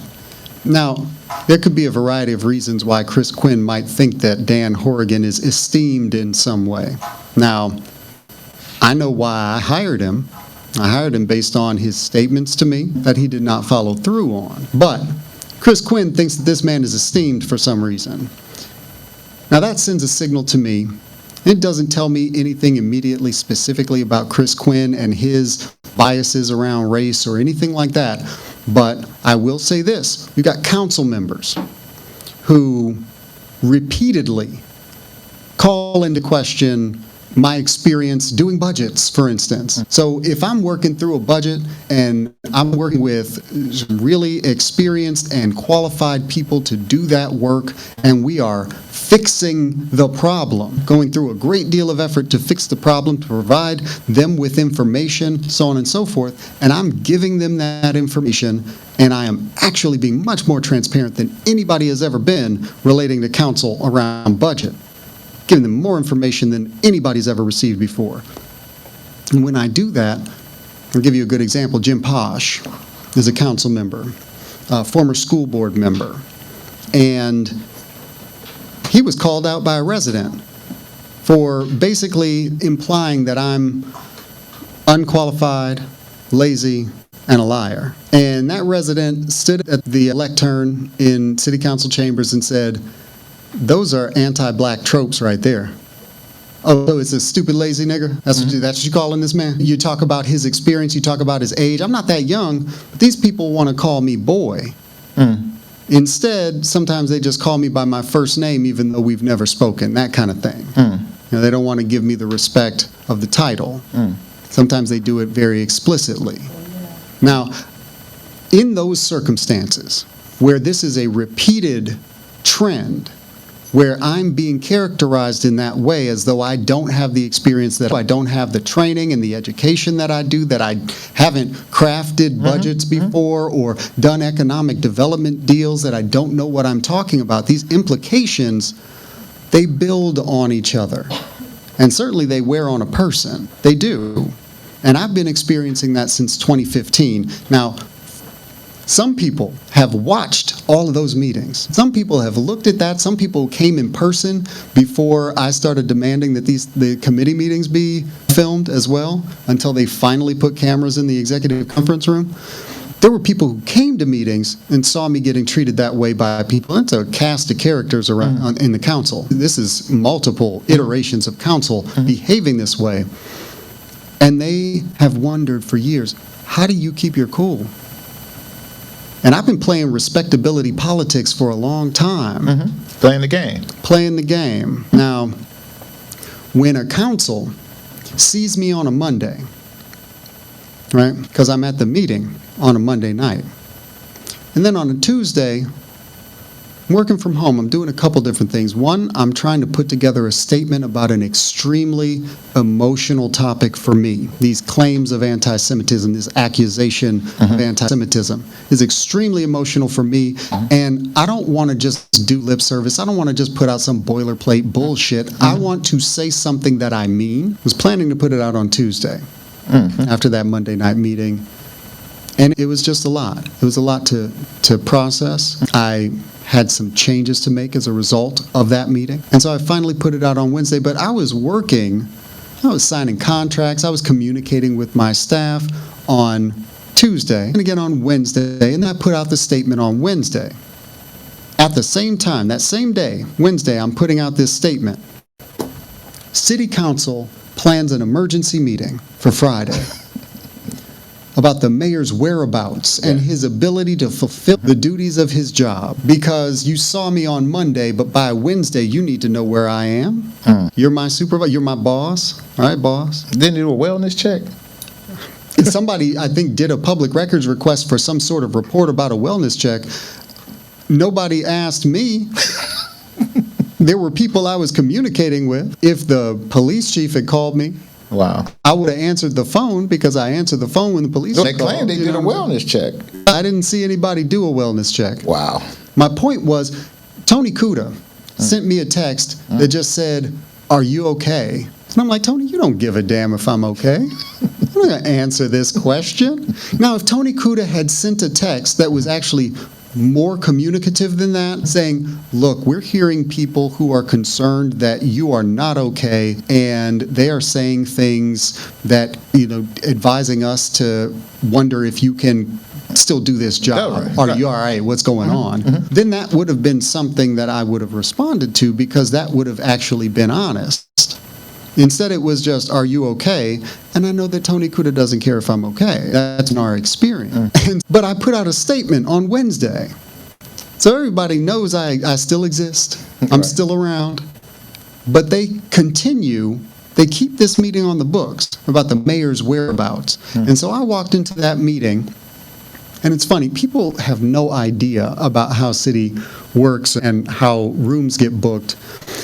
In response, because I think this is ridiculous, to hold a meeting about the mayor's whereabouts when you saw me on Monday. Are you supposed to be, you need a tracker on me? You put a collar on me? Right. You want to have a chip implanted to know where I am at all times? So I think it's ridiculous. And I schedule for the morning, and then there's a break where council is supposed to have this meeting in the executive conference room. So I schedule it up until the meeting is supposed to start. And then I schedule the room for after the meeting is supposed to end. And I set up a time where everybody can see where I am. We just live stream. I'm working from I heard the about conference that. room. You said you live streamed your whole day. And you know what I did? I sat in that conference room and I did what I do. All right. I do work. I had meetings. So I did my work and I did it. Okay, you want to know my whereabouts. Okay, this is the mayor's whereabouts. And then in that meeting, because I take very much offense to this idea that council is either my supervisor, which they are not. Under this form of government, they do not supervise me. That's correct. I do not work for the council. And that they need to know my whereabouts on a day-to-day basis. Or they want to have a discussion about how I can't fulfill my duties. No, that's some slave shit, and I'm not interested in that. For real. And so what I told them was, by no means is this council my overseer, and I am not your Negro. Because the idea that they are entitled to know my whereabouts at any given time, that's not their role. Their role is to pass legislation and pass a budget. That's what they're supposed to be focusing on. They're supposed to be focusing on passing legislation that actually positively impacts people's lives. They're supposed to be doing things like when a developer wants to build 3 houses on a lot that's been vacant for 70 years, they're supposed to look at it and make the bold choice to maybe upset 100 people who don't want something built there. Now, they kept saying it was a good project, but that the administration didn't do it the right way or something like that, because that's what people do. Go to process if they can't find another excuse. That's the kind of thing that they should be focusing on. They should be focusing on allowing development to happen instead of inhibiting it. They should be focusing on passing laws to restrict the number of vape shops that can operate in a particular business district. They should be focusing on creating incentives for building owners to fill those vacant storefronts on Coventry, either through a vacant storefront fee, which I brought them that idea. Multiple council members, I said, please, I don't have the bandwidth for this. I'm not a legislator. That's not my primary role. Yeah, we introduce legislation all the time, but this is a big policy change. This is something that you as a legislator can do. You do that. Instead, they focus on the mayor's whereabouts after a couple days and seek to create this impression that I am somehow out of pocket or unavailable for some reason that's problematic or something like that, that I'm not doing my job, that I've got some sort of emotional problem that is prohibiting me from fulfilling my duties. This is the implication that they were trying to create first in setting the meeting in the first place. It's a ridiculous thing. What, they couldn't find me? They had people, tracking me, and those people lost me? They couldn't find you in Cleveland Heights. I was at my house. Wow. I was at my house doing work. And so that was the offense that I took, because what they were trying to do was cast me in a particular role that no mayor should be in. Subservient to them. Because that's what they've wanted this entire time. Interesting. Let me ask you, Mayor, I want to thank you for coming on our program. I think you did a wonderful job, as we do with most of our program, and we ask you to close.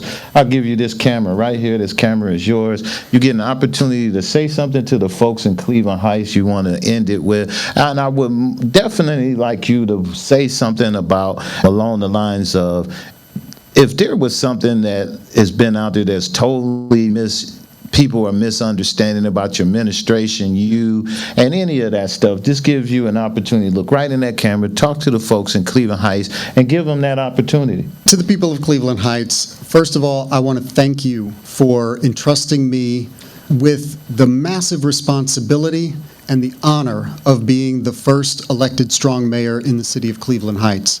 I do not take this responsibility lightly, and I do not take it for granted.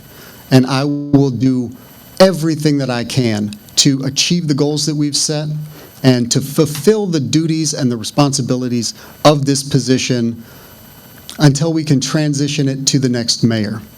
Now, I know that we've seen a lot of headwinds, both throughout this administration and before, but we have made such progress in the last 3.5 years. We've seen development happening where development hadn't taken place in decades. We are seeing a growth again in our capacity to fulfill the basic service requirements in the city of Cleveland Heights. We are growing, we are building, and we will continue to do. I want to finish out this year. I want to finish out this term and do the job that you entrusted me with in 2021. And I know that people are out there calling on you to remove me from this position. They are telling you things that you should look into, that you should verify. The claims that people are making in an attempt to remove me from this role, the first mayor elected in the city of Cleveland Heights, are incorrect. And I want you to know that you can vote no to ensure a stable transition. You can vote no to ensure that the projects we have moving forward will continue uninterrupted. You can vote no to make sure that a quality 2026 budget is produced by a fantastic finance team and me, working with our institutional knowledge to make sure that the next government is on the best possible foot to hit the ground running. Again, this is Kahlil Seren. I've been your mayor for the last 3.5 years.